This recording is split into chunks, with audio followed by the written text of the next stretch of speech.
American civil war. दोस्तों, आज America को पूरे विश्व में एक मोस्ट डेवलप्ड कंट्री और सुपर पावर के रूप में जाना जाता है। वहां घटने वाली हर छोटी बड़ी घटना दुनिया भर के लोगों का ध्यान आकर्षित करती है। लेकिन क्या आपको पता है कि एक समय पर यूनाइटेड स्टेट्स ऑफ अमेरिका कहे जाने वाले इस देश का अस्तित्व ही खतरे में था। यूनाइटेड की आइडेंटिटी पर ही सवाल खड़ा हो गया था। देश के अंदर ही गृह युद्ध यानी सिविल वॉर शुरू हो गया था। सिविल वॉर का मतलब उस वॉर से है जो एक देश के अंदर ही दो ग्रुप्स में लड़ा गया हो। इस वॉर को इंट्रा स्टेट वॉर भी कह सकते हैं, क्योंकि ये वॉर एक कंट्री की इंटरनल बाउंड्री के अंदर ही सीमित होता है। सिविल वॉर का मेन मोटिव होता है देश के किसी एक रीजन को अपने कंट्रोल में करना या गवर्नमेंट की पॉलिसीज के खिलाफ विरोध करना। और ऐसा ही एक सिविल वॉर अमेरिका में भी हुआ। अमेरिकन सिविल वॉर 1861 से 1865 तक चला। ये वॉर अमेरिकन यूनियन के लॉयल नॉर्दर्न स्टेट्स और 7 सदर्न स्टेट्स के बीच में हुआ।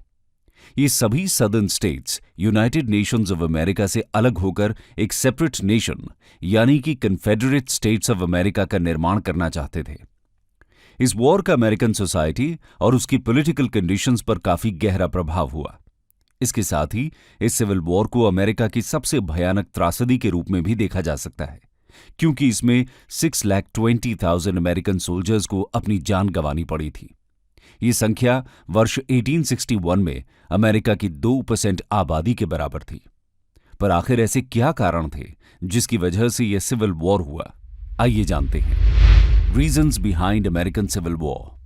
अगर अमेरिकन सिविल वॉर के मुख्य कारणों की बात करें तो वो था अमेरिका में फैला हुआ स्लेवरी सिस्टम और अमेरिकन यूनियन के दो हिस्से यानी नॉर्थ और साउथ के बीच की इनइक्वालिटी। ये दोनों रीजंस आपस में कनेक्टेड भी थे।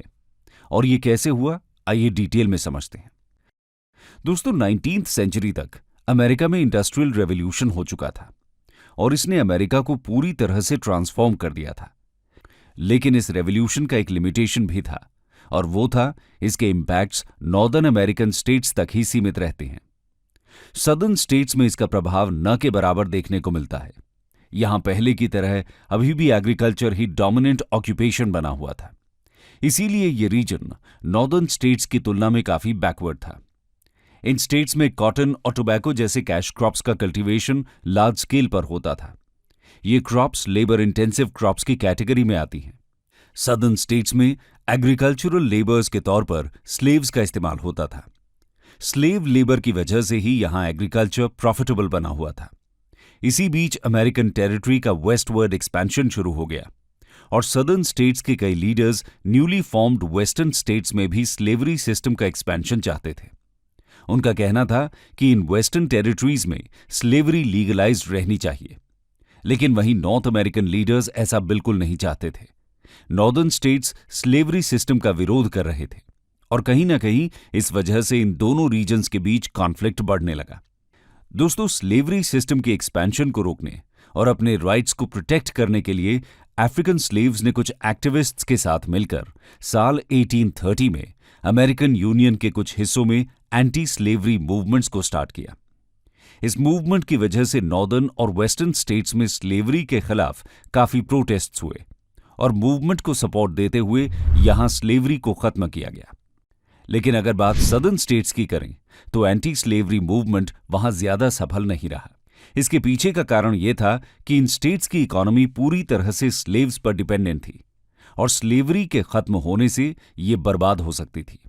इसीलिए यहां एंटी स्लेवरी को सपोर्ट नहीं मिल रहा था, बल्कि ऐसी किसी स्थिति का सामना न करना पड़े इसलिए सदर्न स्टेट्स के लीडर्स ने 1854 में कैंसस नेब्रास्का एक्ट पास किया। इस एक्ट के तहत स्लेवरी और उसकी प्रैक्टिस को लीगल डिक्लेयर कर दिया गया। इस एक्ट का एंटी स्लेवरी मूवमेंट के सदस्यों ने जमकर विरोध किया। इस एक्ट की वजह से स्लेवरी को सपोर्ट करने वाले यानी प्रो स्लेवरी ग्रुप और स्लेवरी का विरोध करने वाले यानी प्रो अबॉलिशनिस्ट ग्रुप्स के बीच काफी वायलेंस हुआ। इस वायलेंस को ब्लीडिंग कैंसन्स के नाम से भी जाना जाता है और यहीं से स्लेवरी कहीं ना कहीं एक मुख्य कारण बनता है जिसकी वजह से अमेरिकन सिविल वॉर की शुरुआत हुई। इस वायलेंस के कुछ समय बाद कैंसस नेब्रास्का एक्ट का विरोध करने के लिए एक नई पॉलिटिकल पार्टी का निर्माण हुआ जिसका नाम था रिपब्लिकन पार्टी। और इस पार्टी का एक ही एम था और वो था अमेरिका से स्लेवरी को पूरी तरह से खत्म करना। नवंबर 1860 के इलेक्शंस में इसी पॉलिटिकल पार्टी के लीडर एब्राहम लिंकन को यूनाइटेड स्टेट्स ऑफ अमेरिका का प्रेसिडेंट चुना गया। एब्राहम लिंकन ने अपने इलेक्शन कैंपेन में स्लेवरी को अबॉलिश करने का प्रॉमिस किया हुआ था। अब उनके प्रेसिडेंट बनने से सदर्न स्टेट्स के मन में डर बैठ गया कि वो अपना इलेक्शन प्रॉमिस पूरा जरूर करेंगे और स्लेवरी को बैन कर देंगे।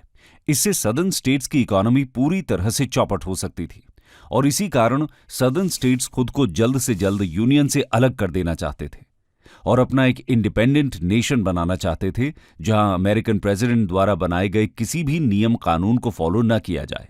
और उन्होंने ऐसा ही किया। एब्राहम लिंकन के प्रेसिडेंट बनने के लगभग 3 महीने के अंदर ही अमेरिका के 7 सदर्न स्टेट्स ने खुद को यूनाइटेड स्टेट्स ऑफ अमेरिका से अलग करके स्वतंत्र राज्य कन्फेडरेट स्टेट्स ऑफ अमेरिका का निर्माण किया और इसी के साथ अमेरिकन यूनियन के 2 टुकड़े हो गए। अमेरिकन यूनियन के 2 टुकड़े होते देखना एब्राहम लिंकन के लिए काफी निराशाजनक था। वो किसी भी कीमत पर अमेरिकन यूनियन को बनाए रखना चाहते थे और इसी कारण से अमेरिका में सिविल वॉर की शुरुआत हो जाती है, जहां एक तरफ यूनियन आर्मी थी और दूसरी तरफ कन्फेडरेट्स ऑफ सदर्न स्टेट्स। तो आइए अब डिटेल में इस वॉर के सभी इंपॉर्टेंट इवेंट्स को देखते हैं। Main events in American civil war. दोस्तों, सिविल वॉर की शुरुआत तब हुई जब अमेरिकन यूनियन का विरोध करने के लिए newly formed confederate states of America की आर्मी ने नॉर्दर्न स्टेट्स के चार्ल्सटन स्थित फोर्ट समटर पर अटैक किया। इस अटैक के बाद प्रेसिडेंट एब्राहम लिंकन ने यूनियन आर्मी को फोर्ट समटर को डिफेंड करने का ऑर्डर दिया, लेकिन यूनियन आर्मी को इसमें सफलता नहीं मिली और 13 अप्रैल 1861 को इस फोर्ट पर कन्फेडरेट स्टेट्स का कब्जा हो गया।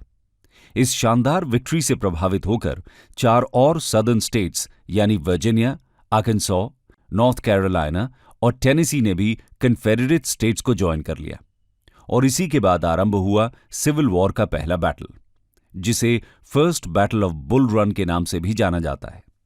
इस बैटल की शुरुआत 21 जुलाई 1861 को हुई। कन्फेडरेट आर्मी को Thomson Jonathan Stonewall Jackson lead कर रहे थे और यूनियन आर्मी इस बैटल में बैकफुट पर ही रही। उनके कई सोल्जर्स को इसमें अपनी जान गंवानी पड़ी। इस बैटल के बाद दोनों साइड्स को इस बात का एहसास हो चुका था कि ये वॉर काफी लंबे समय तक चलने वाला है।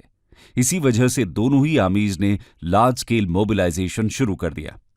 First battle of bull run के बाद जनरल विनफील्ड स्कॉट, जो यूनियन आर्मी के सुप्रीम लीडर थे, उन्हें भी रिप्लेस कर दिया गया और जॉर्ज बी मैकेलन को यूनियन आर्मी का लीडर बनाया गया।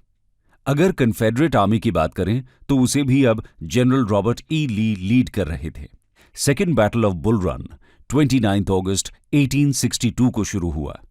इस सेकेंड बैटल में भी ली द्वारा लेड कन्फेडरेट आर्मी की जीत हुई और यूनियन आर्मी को फिर से हार का सामना करना पड़ा।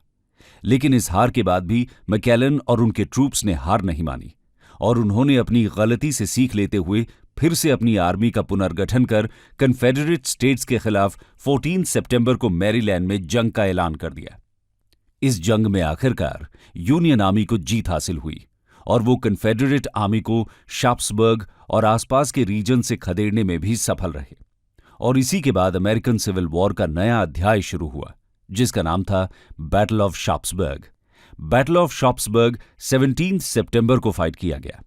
इस बैटल को सिविल वॉर की सबसे दर्दनाक और भयानक बैटल के रूप में भी जाना जाता है। ऐसा इसलिए था क्योंकि इस बैटल में यूनियन आर्मी के 69,000 और सदर्न स्टेट्स के 52,000 सैनिकों की जान गई। इतने सारे सैनिकों की मृत्यु के बावजूद इस बैटल में यूनियन आर्मी की जीत हुई और वो कन्फेडरेट आर्मी को वर्जीनिया और उसके आसपास के एरिया से भगाने में सफल हुए। लेकिन सिविल वॉर का अंत अभी भी नजर नहीं आ रहा था। ऐसे में अमेरिकन प्रेसिडेंट एब्राहम लिंकन ने एक दांव खेला, जिसने वॉर में यूनियन की जीत का रास्ता साफ कर दिया। आइए जानते हैं क्या था यह दांव। Issuing of emancipation proclamation. दोस्तों, प्रेसिडेंट लिंकन ने इमेंसिपेशन प्रोक्लेमेशन इशू किया। इस प्रोक्लेमेशन के तहत सदर्न स्टेट्स के सभी स्लेव्स को फ्री कर दिया गया। यहां से यूनियन आर्मी में उनके शामिल होने का रास्ता साफ हो गया और उन्हें ऐसा करने के लिए प्रोत्साहित भी किया गया। इमेंसिपेशन प्रोक्लेमेशन के जरिए प्रेसिडेंट लिंकन ने न सिर्फ अमेरिकन स्लेव पॉपुलेशन का सपोर्ट पूरी तरह से अपनी तरफ कर लिया और यूनियन आर्मी को स्ट्रांग बनाया, बल्कि इससे इंटरनेशनल कम्युनिटी का सपोर्ट भी वो अपनी तरफ करने में सफल हुए। दरअसल ब्रिटेन जैसे देश सदर्न अमेरिकन स्टेट से रॉ मटेरियल इंपोर्ट करते थे, जो उनकी इंडस्ट्रीज के लिए काफी इंपॉर्टेंट था। ऐसे में चांसेस थे कि सिविल वॉर में ब्रिटेन सदर्न स्टेट्स को सपोर्ट देने लगे, लेकिन क्योंकि ब्रिटेन ऑलरेडी अपने यहां स्लेवरी को अबॉलिश कर चुका था और इंटरनेशनल कम्युनिटी में वो उसका सपोर्ट नहीं कर सकता था, इसीलिए इमेंसिपेशन प्रोक्लेमेशन के जरिए लिंकन ने सिविल वॉर को पूरी तरह से प्रो स्लेवरी और एंटी स्लेवरी डिबेट में तब्दील कर दिया और इंटरनेशनल कम्युनिटी का सपोर्ट यूनियन की तरफ कर दिया। इस प्रोक्लेमेशन के बाद लगभग 1,86,000 स्लेव वर्कर्स को फ्री कर उन्हें यूनियन आर्मी में एडमिट कर लिया गया, जिससे यूनियन आर्मी बहुत स्ट्रांग बन गई। इसके साथ ही साथ स्लेव्स के फ्री हो जाने के कारण सदर्न स्टेट्स की इकोनॉमी भी चौपट हो गई और यहीं से सिविल वॉर के अंत की शुरुआत हो गई। Ending of civil war. इस सिविल वॉर में एक अहम मोड़ तब आया जब स्ट्रांग बन चुकी यूनियन आर्मी की कमान यूलिसीज एस ग्रांट को दी गई और उन्होंने यूनियन आर्मी को इतने अच्छे से ट्रेन किया कि यूनियन आर्मी ने कन्फेडरेट आर्मी को हराकर 1863 तक विक्सबर्ग और चैटनूगा जैसे एरियाज पर कब्जा कर लिया। यूलिसीज एस ग्रांट की इस शानदार जीत से प्रभावित होकर एब्राहम लिंकन ने 1864 में उन्हें यूनियन आर्मी की सुप्रीम कमांडर की उपाधि सौंप दी। इस उपाधि को एक्सेप्ट कर ग्रांट ने सदर्न स्टेट्स की तरफ इन्वेजन चालू किया और कन्फेडरेट आर्मी के लीडर ली की सेना, जो उस समय वर्जीनिया में मौजूद थी, उनके ऊपर अटैक शुरू कर दिया। यूनियन आर्मी के अटैक्स इतने भयंकर थे कि इसमें कन्फेडरेट आर्मी के कई हजार सैनिकों की जान गई। कुछ ही समय बाद ग्रांट और उनके सैनिकों ने सदर्न स्टेट्स में ट्रेडिंग के लिए यूज किए जाने वाले सबसे स्ट्रेटेजिक रेल सेंटर, जो पीटर्सबर्ग में स्थित था, उसको अपने कब्जे में ले लिया। उसके बाद धीरे धीरे यूनियन आर्मी ने कन्फेडरेट स्टेट्स के अन्य हिस्से जैसे अटलांटा, साउथ कैरोलिना, गोल्ड्सब्रो एटसेट्रा को 1865 तक अपने कब्जे में ले लिया। इन सब के बावजूद रॉबर्ट ली और उनकी कन्फेडरेट की सेना ने हार नहीं मानी और उन्होंने यूनियन द्वारा कंट्रोल किए गए फोर्ट स्टेडमन पर 25 मार्च को अटैक किया, पर उनकी ये कोशिश भी नाकामयाब रही और कन्फेडरेट आर्मी को अपोमैटिक्स रिवर के पास अटैक करते वक्त यूनियन आर्मी ने 9 अप्रैल को चारों तरफ से घेर लिया। चारों तरफ से घिर जाने के बाद कन्फेडरेट आर्मी ने यूनियन आर्मी के सामने सरेंडर कर दिया और अपनी हार कबूल की। यह सरेंडर मोमेंट अमेरिकन हिस्ट्री में सबसे इंपॉर्टेंट मोमेंट में से एक माना जाता है, पर इस मोमेंट को अमेरिकन प्रेसिडेंट एब्राहम लिंकन कभी एक्सपीरियंस नहीं कर पाए, क्योंकि इससे पहले ही 14 अप्रैल को उनकी हत्या कन्फेडरेट आर्मी के एक लॉयलिस्ट जॉन विल्किस बूथ द्वारा कर दी गई। ऐसे में जनरल शर्मन, जो नॉर्दर्न कैरोलिना से बिलोंग करते थे, उन्होंने कन्फेडरेट आर्मी का सरेंडर एक्सेप्ट किया और इसी के बाद 26 अप्रैल 1865 को यह सिविल वॉर ऑफिशियली खत्म हुआ। आइए अब जानते हैं कि आखिर इस वॉर का अमेरिका के ऊपर आगे चलकर क्या इंपैक्ट पड़ा। Impact of American civil war. Southern Confederate की हार के बाद अमेरिकन कॉन्स्टिट्यूशन में 13th, 14th and 15th amendments add किए गए, जिसके तहत अमेरिका से पूरी तरह से स्लेवरी को अबॉलिश किया गया और साथ ही साथ यूनाइटेड स्टेट्स ऑफ अमेरिका को एज अ नेशन नए सिरे से डिफाइन किया गया। इस नई डेफिनेशन के according United states of America अब कई स्टेट्स का समूह न बनकर एक इनडिविजिबल यूनाइटेड नेशन है, जिसके कभी भी टुकड़े नहीं हो सकते। इस सिविल वॉर ने नॉर्दर्न और सदर्न टेंशन्स को खत्म करके अमेरिका की फाउंडेशन को काफी स्ट्रांग बना दिया था। सिविल वॉर के तहत स्लेवरी अबॉलिशन के बाद सदर्न स्टेट्स में भी इंडस्ट्रियल ग्रोथ की शुरुआत हुई, जिससे वो भी धीरे धीरे नॉर्दर्न स्टेट्स की तरह संपन्नता की ओर बढ़ने लगे। सदर्न स्टेट्स में नए बिजनेस एंटिटीज की शुरुआत हुई। गवर्नमेंट ने सदर्न स्टेट्स में इंडस्ट्रियल ग्रोथ को बढ़ावा देने के लिए कई सारे ग्रांट और सब्सिडीज भी लॉन्च किए। इस सब के चलते अमेरिका में प्रॉस्पेरिटी की एक नई लहर दिखाई दी और नॉर्दर्न और सदर्न स्टेट्स के बीच की इनइक्वालिटी को काफी हद तक कम कर लिया गया। कंक्लूजन। तो दोस्तों, ये थी अमेरिकन सिविल वॉर की कहानी। हमने इस कहानी में यह जाना कि कैसे स्लेवरी को खत्म करने के लिए, अमेरिका को यूनाइट करने के लिए लाखों सैनिकों और प्रेसिडेंट एब्राहम लिंकन ने अपनी जान गंवाई। ये वॉर जो स्लीव प्लांटेशन वर्कर्स के राइट्स के प्रोटेक्शन के लिए लड़ा गया था, वो आगे चलकर इतना भयानक रूप धारण कर लेगा, इसकी कल्पना भी किसी ने नहीं की थी। इस वॉर ने न केवल अमेरिका को स्लेवरी से मुक्त किया, बल्कि अमेरिका जो आज इतना इंडस्ट्रियलाइज्ड और टेक्नोलॉजिकली एडवांस्ड देश है, उसकी भी नींव कहीं न कहीं इसी वॉर के बाद पड़ी। इस वॉर ने पूरे अमेरिका के फाउंडेशन को स्ट्रांग और यूनाइटेड बनाया और अमेरिकन कॉन्स्टिट्यूशन को भी नया रूप दिया, जिससे आगे चलकर भारत जैसे देश ने भी प्रेरणा ली। आपको क्या लगता है, क्या वॉर ही एक रास्ता था अमेरिका के स्लेव्स और अमेरिकन यूनियन को प्रोटेक्ट करने का? क्या इस इशू को सॉल्व करने का और कोई रास्ता नहीं था?